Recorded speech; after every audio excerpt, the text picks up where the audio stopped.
Because I'd been through the Pentagon right after 9/11. About 10 days after 9/11, I went through the Pentagon and I saw Secretary Rumsfeld and Deputy Secretary Wolfowitz. I went downstairs just to say hello to some of the people on the Joint Staff who had used to work for me. And one of the generals called me and he said, "Sir, you got to come in. You got to come in and talk to me a second." I said, "Well, you're too busy." He said, "No." He says, "We've made the decision. We're going to war with Iraq." This was on or about the 20th of September. I said, "We're going to war with Iraq. Why?" He said, "I don't know." He said, "I guess they don't know what else to do." So I said, "Well, did they find some information connecting Saddam to Al-Qaeda?" He said, No. He says, "There's nothing new that way. They just made the decision to go to war with Iraq."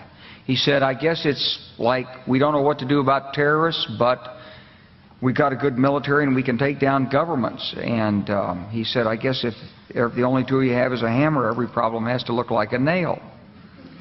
So I came back to see him a few weeks later, and by that time we were bombing in Afghanistan. I said, "Are we still going to war with Iraq?" And he said, "Oh, it's worse than that." He said, he reached over on his desk, he picked up a piece of paper, and he said, I just got this down from upstairs," meaning the Secretary of Defense's office today, and he said, "This is a memo that describes how we're going to take out 7 countries in 5 years, starting with Iraq and then Syria, Lebanon, Libya, Somalia, Sudan, and finishing off Iran."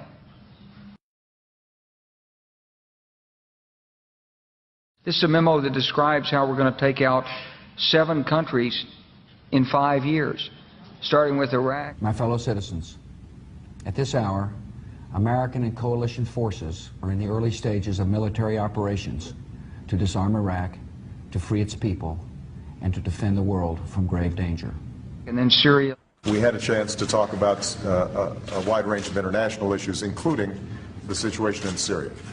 And I have to say that all of us who've been seeing the terrible pictures coming out of Syria and Homs recently recognize it is absolutely imperative for the international community to rally and send a clear message to President Assad that it is time for a transition, it is time for that regime to move on, and it is time to stop the killing of Syrian citizens by their own government. Lebanon. They both had different reasons, the State Department and the White House, for wanting Israel to do it, encouraging them to do it, supporting them. Our Air Force worked very closely with the Israeli Air Force for months before this, not necessarily with a deadline, knowing when it would happen. It was always going to be whenever there was an incident, they would take advantage of an incident. The word I used was fortunate timing.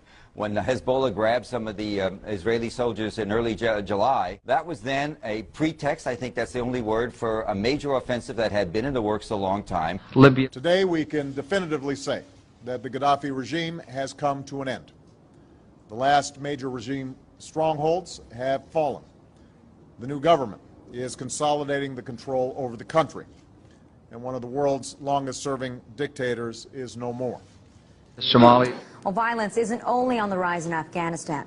In fact, it looks like America's shadow wars have now increased by 1. Drone strikes have long been reported in Pakistan and Yemen, but now there's news that a week ago, a U.S. drone aircraft fired on 2 leaders of the Somalian organization Al-Shabaab. Sudan. President Obama is sending 100 combat-equipped troops to Central Africa to advise local forces on getting rid of one of the continent's most vicious operatives, Joseph Kony, the head of the Lord's Resistance Army, a group responsible for atrocities across the region. It's the first open deployment of U.S. ground combat power to Africa since the Black Hawk Down incident in Somalia in the 1990s that killed 18 troops. U.S. troops may wind up now in Uganda, South Sudan, the Central African Republic, and the Democratic Republic of the Congo. It's part of a growing military effort to engage in Africa. Finishing off Iran.